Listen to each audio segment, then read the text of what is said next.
कैसे हैं आप सब? I hope you all are doing well. तो आज हम पढ़ेंगे chapter living in groups, right? मतलब कैसे हम ग्रुप्स में रहते हैं, ठीक है? तो हम अपने आसपास किन किन को ग्रुप्स में देखते हैं? ह्यूमंस को भी हम ग्रुप्स में देखते हैं, और साथ ही साथ हम अपने आसपास अगर हम लिविंग क्रिएचर की बात करें तो हम एनिमल्स को भी साथ में रहते हुए देखते हैं, right? So in this chapter we will read about animals that they care for each other, right? That is the reason they are living in groups, right? We'll read about behaviors of animals, right? We'll see the animal pattern, animal ear and body covering of animals, okay? Different जो animals हैं उनका body covering अलग होता है. We'll see the animal hair, okay? And then we'll see the useful animal interaction, okay? So let's go into this chapter. Most animals live in groups. It gives them a sense of comfort, security and courage to fight away their enemies in order to protect themselves and their young ones. Usually the oldest or the strongest animal performs as the team leader. They live and move in a group mainly for the following reason. So basically जो animals होते हैं वो कैसे रहते हैं? Groups में रहते हैं. ग्रुप्स मतलब हिंदी में क्या हम बोलते हैं? झुंड में रहते हैं, ठीक है? क्योंकि जब आप झुंड में रहते हो, ठीक है, तो आप एक सिक्योरिटी, एक कंफर्ट महसूस करते हो, और सामने से लेट से कोई चीज़ आ भी जाए जो आपको नुकसान पहुंचाने आ रही है, तो आपके पास करेज आता है फाइट करने का, ठीक है? सो इसीलिए जो एनिमल्स होते हैं वो कैसे रहते हैं? ग्रुप्स में रहते हैं, ठीक है? ताकि वो अपने जो लेट से जो छोटे हैं, ठीक है, उनके यंग वंस हैं, उनको प्रोटेक्शन भी दे सके. सो कुछ पर्टिकुलर रीजंस हैं जिसकी वजह से ग्रुप्स में ही मूव और रहते हैं animals. What are these reasons? So to protect from enemies, right? They protect their young ones from the enemies, to help in search of food and water, okay? तो साथ में ही क्या, फूड और water को search करते हैं.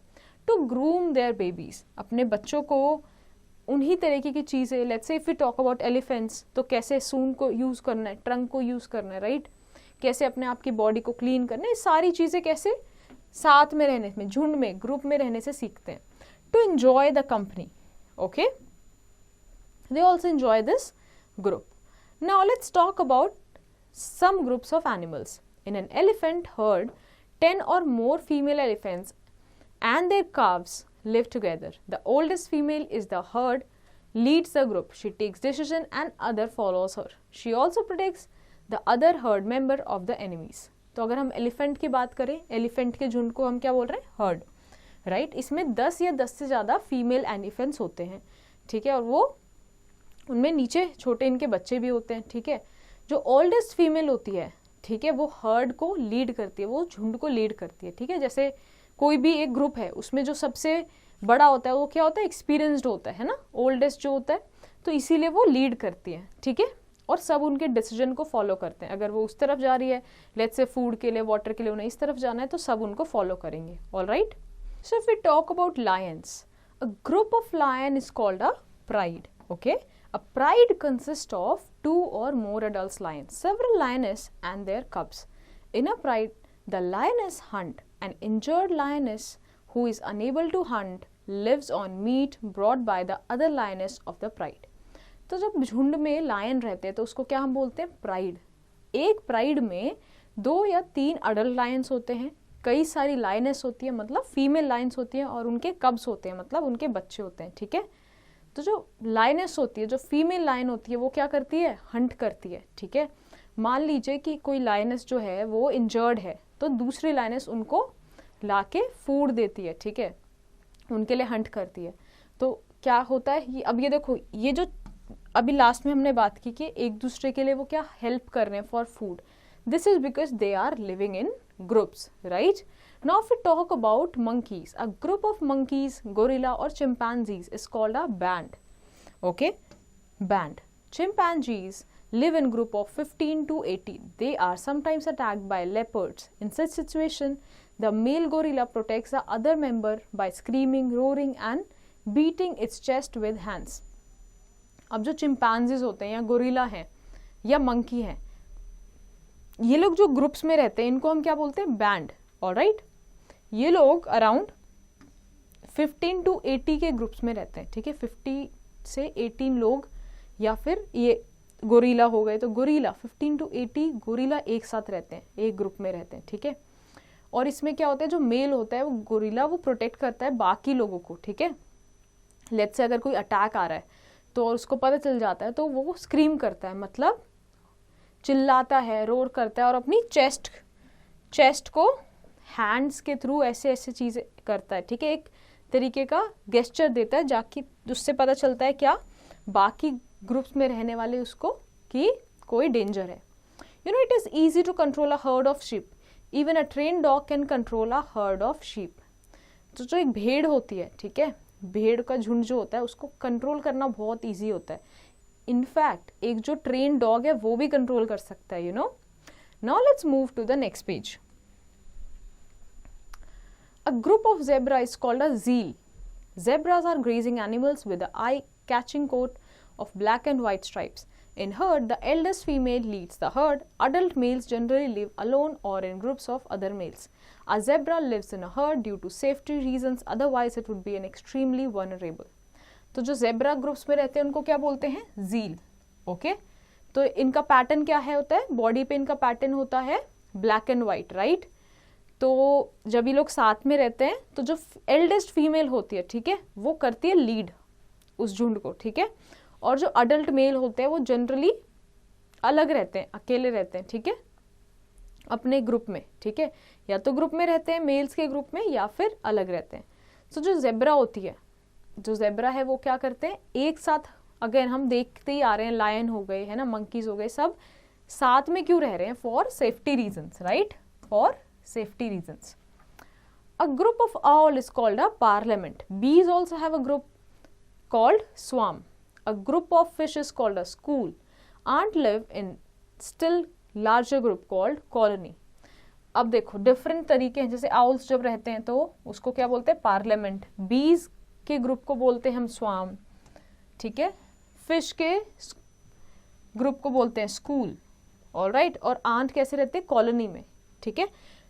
तो इनका जो बेसिक रीजन है क्यों ये साथ में झुंड में रह रहे हैं वो क्या है, सेफ्टी, ऑलराइट, सेफ फील करते हैं, फूड और वाटर वो एक साथ कलेक्ट कर सकते हैं और अपने यंग वंस को पालने के लिए। So while they are living in herd we see that animals care for each other, okay. So human beings care for each other. It is interesting to see that animals also care for each other. Especially the mother keeps her baby protected from all the dangers and provides food to the baby animal. Young monkeys are defended from attackers by adult monkeys in the group. On the other hand, musk oxen, when attacked by wolves, they form a big circle with the young ones. Inside the circle, lioness take care of the young cubs together. तो देखो जब साथ में रहते हैं, एक group में रहते हैं, ठीक है, तो एक दूसरे को आप क्या केयर करते हो, मतलब एक दूसरे का मदद करते हो, ठीक है, वो देखते हो कि वो सही से हैं कि नहीं। अब जैसे स्पेशली जो मदर्स होती हैं वो अपने बेबी को प्रोटेक्ट करती है कोई भी डेंजर से, ठीक है, उनको प्रॉपर फूड देती है। वैसे अगर हम यंग मंकीज की बात करें तो वो डिफेंड करते हैं कोई भी अटैक करने अगर आता है, ठीक है। कई बार ऐसा देखा जाता है कि एक बड़े से सर्कल में जिसको आप प्रोटेक्ट कर रहे हो अंदर वो रह जाता है और बाहर से आप पूरी प्रोटेक्शन देते हो, right. Now let's see the behaviours of animals. अब देखो हम जहाँ रहते हैं, ठीक है, हमारे आसपास काफ़ी सारे एनिमल्स रहते हैं, हम मंकीज भी देखते हैं, हम काउस, बफेलो सब देखते हैं। तो इट इज़ वेरी इंपॉर्टेंट कि हम उनका बिहेवियर भी समझें so that we can better communicate and live with them, okay. So animals behave differently from each other. Some animals are friendly, they are easy to domesticate and keeps as pets. Cow, dogs, cats, ducks, goat, parrot and pigeons are friendly in nature. They do not feel threatened by human beings. तो कुछ animals होते हैं friendly, है ना, कुछ होते हैं जो वाइल्ड होते हैं, राइट। जैसे कि कुछ एनिमल्स है, काउ, डॉग्स, कैट, ये सब क्या हैं, फ्रेंडली होते हैं नेचर में और ये हमारे प्रेजेंस में भी क्या अपने आप को थ्रेटन फील नहीं करते। Shy animals are frisky. They run away when any person approaches them. They do not want to be friendly with man. Rabbit, squirrel, tortoise, deer, panda, lizard and most birds are shy in nature. These animals do not come near the food when you are around. अब कुछ animals कैसे होते हैं, बहुत quick होते हैं, जैसे हम स्क्वेरल की बात करते हैं ना, ये शाय एनिमल है, जैसे ही आप उनको खाना भी देने जाओगे तो तब नहीं आएंगे, बट आप जब खाने से दूर चले आओगे तुरंत फटाक से लेके अपना खाना चले जाएंगे। सो ऐसे एनिमल्स होते हैं, जैसे टॉर्टोइज है, स्क्विरल, रैबिट है ना, ये शाय एनिमल्स की कैटेगरी में आते हैं। Now let's move to the next page. Some animals like lion, tiger, leopard, hyena and other wild beasts avoid contact with humans. However, if they are teased, frightened, attacked or their shelter is intruded, they become aggressive. Most aggressive animals are carnivores or omnivores. अब देखो कुछ ऐसे animals होते हैं जो क्या होते हैं, ह्यूमन से कॉन्टैक्ट अवॉइड करते हैं, उनसे दूर ही रहते हैं, because they are more wild, like leopard, tiger है ना, ये सब हमें देखने को भी कहाँ मिलते हैं, फॉरेस्ट में हमें देखने को मिलते हैं। अगर इनको फिर भी हमने जैसे टीज कर दिया है ना, थोड़ा छेड़ दिया, अटैक कर दिया, या उनके जो टेरिटरी है उसमें हमने घुसने की कोशिश की, तो बहुत ही एग्रेसिव हो जाते हैं, राइट। और मोस्टली जो एग्रेसिव एनिमल्स होते हैं वो हमें देखने को मिलते हैं कार्निवोर्स होते हैं या फिर ओमनिवोर्स। कार्निवोर्स मतलब जो मीट ईटिंग एनिमल्स हैं, ओमनिवोर्स मतलब जो मीट भी खाते हैं और प्लांट बेस्ड प्रोडक्ट भी खाते हैं, ओके। ऐसी एनिमल्स अगर हम बात करें किसकी, जैसे आप लेपर्ड, टाइगर की बात करें, सब क्या है, कार्निवोर्स एनिमल है, राइट। नाउ लेट्स अब देखते हैं कि जैसे एनिमल्स हैं, ठीक है, ये झुंड में तो रहते ही हैं, साथ ही साथ झुंड में हमने बात की थी, अगर हम लायन की बात करें तो उसमें झुंड में सभी लायन है, बट वो एक दूसरे के साथ भी रहते हैं, ठीक है। सो animals have partners also. So have you ever seen a bird riding on other different animal? The bird which ride on the back of a cow and buffalo are called cattle egrets. The bird which ride on the back of a oxen and giraffes is called a oxopeckers. Okay? So आपने देखा होगा कई बार जैसे गाय के ऊपर अगर कोई पंछी बैठा है ना, तो ये सब क्या बोले जाते हैं हम, कि जैसे अगर काऊ के ऊपर, बफेलो के ऊपर बर्ड है तो इसको बोला जाता है कैटल एग्रेट्स। वहीं पे अगर जो बर्ड है वो राइड कर रही है किसके ऊपर, ऑक्सन के ऊपर या जिराफ के ऊपर, पर्टिकुलर एनिमल के ऊपर, तो इसको क्या बोलते हैं, oxpeckers, right. These both kind of birds feed upon ticks and leeches found on the body of animals. In return they alert these animals with shrill call when they see any enemy. अब देखो क्या होता है जब ये साथ में चल रहे हैं, ठीक है, लेट्स से काउ है, वो अपना ग्रेजिंग कर रही है, आगे मूव कर रही है, और इसके ऊपर कोई बर्ड बैठी है, तो ये क्या करते हैं, ये जो बर्ड होती है ये स्पेशली क्यों बैठी है, क्योंकि वहाँ से उसको उस टाइप के इंसेक्ट्स मिल सकते हैं, जैसे लीच है, टिक्स है, जो ये इसके लिए फूड है, राइट। इससे क्या होता है, काऊ को जो उसकी बॉडी होती है वो भी साफ हो जाती है उस इंसेक्ट से, ओके। और साथ ही साथ में जो बर्ड होती है वो क्या हेल्प करती है काऊ को, कभी भी कोई डेंजर आएगा तो तुरंत ही कॉल कर देगी, तुरंत ही आवाज कर देगी। A tiny bird called plover sits in the open mouth of a crocodile and picks up blood sucking leeches from its गम।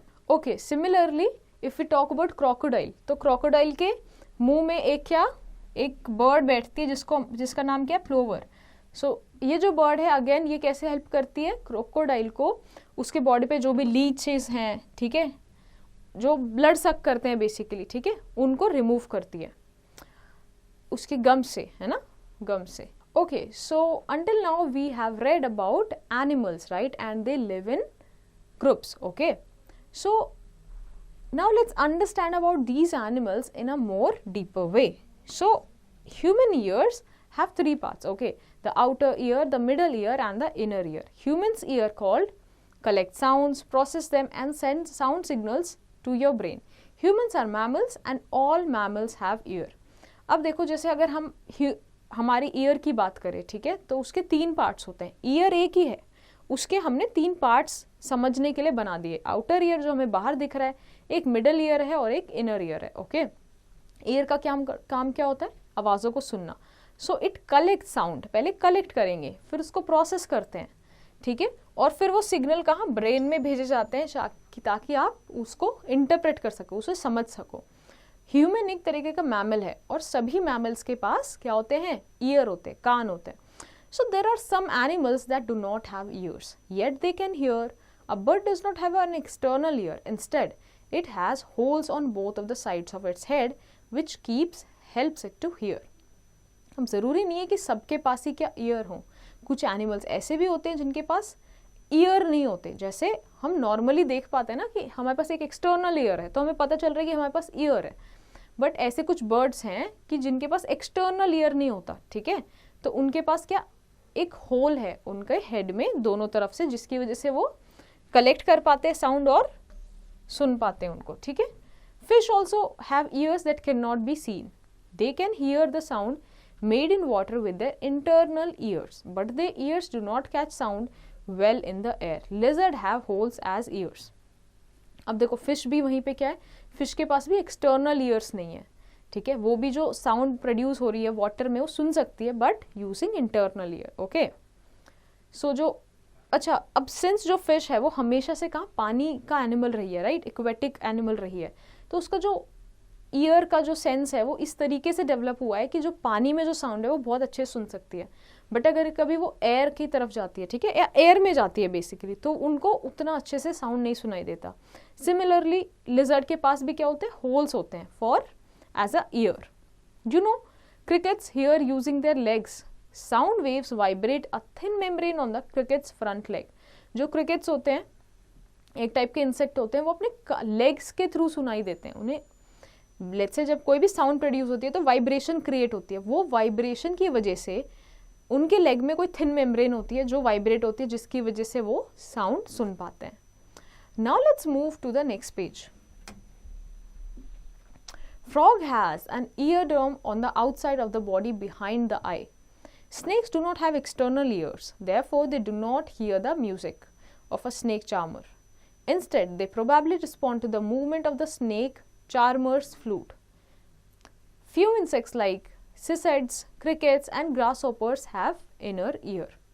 जब फ्रॉग की अगर हम बात करें तो फ्रॉग के पास क्या होता है, ईयर ड्रम, ठीक है, उनकी आंखों के जस्ट पीछे ही एक ऐसा लेयर होती है जिसको हम क्या बोलते हैं, ईयर ड्रम, जो उनको हेल्प करता है हियरिंग में। स्नेक्स होते हैं जैसे उनके पास एक्सटर्नल ईयर नहीं होते, राइट, तो जब भी जैसे जो उनको बीन बजाते हैं, ठीक है, स्नेक चार्मर जो होते हैं, तो जब उनके पास ईयर नहीं है तो सुन कैसे पाते हैं, तो बेसिकली वो जो फ्लूट बजाते हैं तो उसकी मूवमेंट करते हैं, अगर आपने कभी देखा होगा, है ना, उसको मूव करते रहते हैं, तो उसकी मूवमेंट को देख के, ठीक है, जो स्नेक है वो मूव करता है, ठीक है, डांस करता है। कुछ ऐसे इंसेक्ट्स होते हैं जिनके पास इनर ईयर्स होते हैं, राइट, जैसे ग्रासहॉपर्स हैं, क्रिकेट्स हैं, सिसेड्स हैं, ठीक है। Now let's understand about these animals with respect to their body coverings, okay? So body coverings of animals.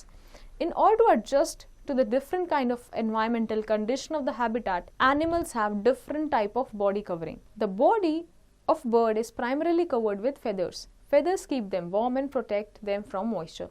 Thus they help in maintaining the body temperature. They also help bird in flying. अब देखो जो animals हैं वो उनका जो body covering है सबका different है। अगर हम देखते हैं जो ऐसे एनिमल्स हैं, जैसे हम बर्ड्स की अगर बात करें, ठीक है, वो क्या है, मोस्टली उनका फेदर से कवर्ड है। अगर हम ऐसे शीप की बात करें तो वो किससे, वूल से कवर्ड है, ठीक है। तो डॉग्स हैं, स्नेक्स हैं, स्नेक का अलग टाइप का जो स्किन है, आउटर कवरिंग है, राइट। जो इनका जो आउटर कवरिंग है वो उनको क्या प्रोटेक्ट करता है, वार्म रखता है, ठीक है, उनको प्रोटेक्ट करता है, मॉइस्चर प्रोवाइड करता है और उनके जो एक्सटर्नल एनवायरनमेंट है उससे प्रोटेक्ट करता है, right. Another type of body covering is for. Animals like yak, bear and sheep have fur on their body. It helps to keep the animals warm by protecting it against rain and cold.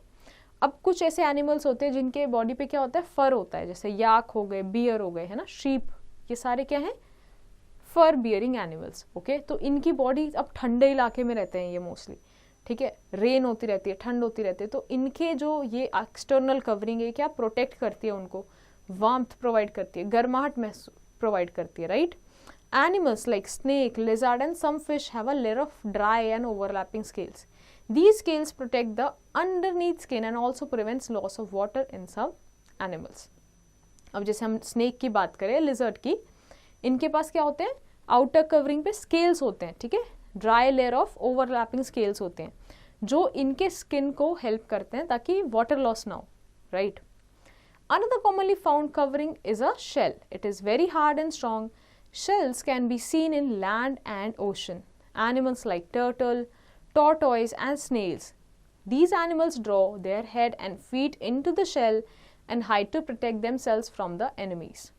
अब कुछ और हम देखते हैं अगर animals को, तो हम देखते हैं एक्वेटिक एनिमल्स जैसे टर्टल्स हैं या फिर लैंड एनिमल में स्नेल है. इनके पास क्या होता है, शेल होता है और बहुत ही हार्ड और स्ट्रॉन्ग कवरिंग होती है.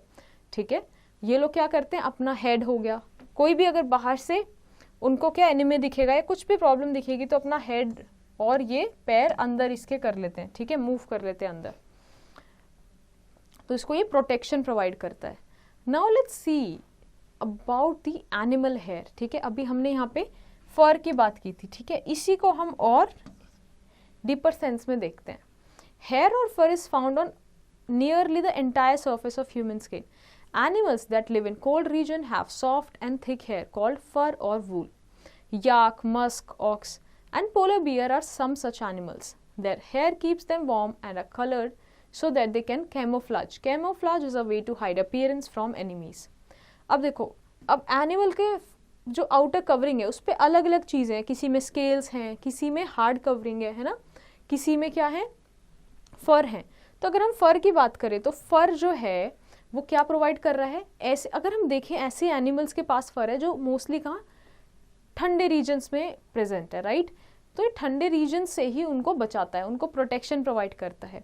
और स्पेशली जो उनके फर होते हैं वो इस तरीके से होते हैं ताकि वो अपने जो एनवायरनमेंट है आसपास का उस हिसाब से वो एनिमीज से बच सकें. They basically camouflage with their external environment, okay, their backgrounds. Now let's move to the next page. In case of some animals, you can see short hair.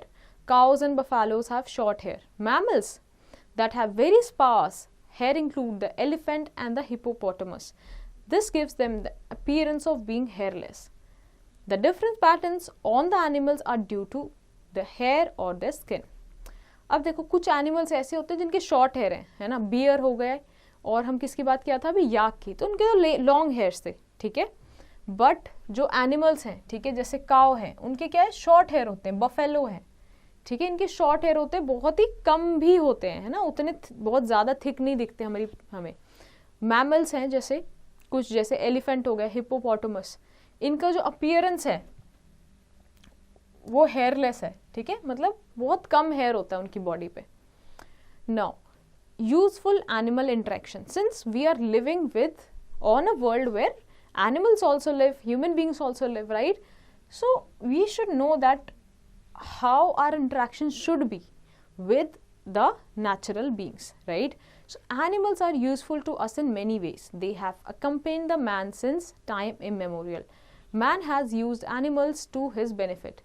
He gets many things from them like meat, honey, eggs, milk, leather or silk, etc. Some domesticated animals gently lay a helping hand to people in their work. Bulls draw carts, horses and camels carry people from one place to another. अब देखो, ये लोग हमारी daily life में बहुत इन्होंने हमें पुराने समय से हेल्प किया है. अब जैसे अगर हम देखें, बुलक कार्ट्स होती थी पहले, तो उसमें जो भी काउस होती थी या बुल्स होते थे वो इसमें बांधे जाते थे और हमें मूवमेंट में हेल्प करते थे. राइट, लोग इनसे जैसे हनी से हम हनी एक्सट्रैक्ट कर लेते हैं. एग्स, मिल्क हमें काउ से मिलता है, हेन से मिलता है. राइट, सो ये सारी चीज़ें हैं जो हम उनसे लेते हैं और यूज़ करते हैं. तो इसीलिए इम्पॉर्टेंट है कि हम उनका भी उतना ही ध्यान रखें. राइट, हम कई बार डोमेस्टिकेट भी करते हैं उनको अपने काम के लिए. राइट, तो it is very important that we take care of them also. You know, honey is an antiseptic and it helps in the digestion of food. It is used in making medicines mainly for cough and cold. जो honey है वो क्या, एक antiseptic की, since honey is a natural thing, right? It is used as an antiseptic thing. और ये digestion में भी बहुत help करता है. जो भी कफ या कोल्ड से रिलेटेड मेडिसिन्स बनाई जाती है उसमें honey यूज़ करते हैं. Now let's summarize what we have learnt in this chapter. So most animals lives in groups. We learned this. Usually the oldest or the strongest animal performs as the team leader. A zebra lives in herd due to the safety reasons, otherwise it would be extremely vulnerable. A group of fishes called a school. Ants live in still larger group called colony. Some animals are shy in behavior while others are friendly. Animals that live in cold regions have soft and thick hair called the वूल और फर. सो I hope ये chapter आपको अच्छे से समझ आया होगा. So based on your understanding, you have to do the following exercise in your homework.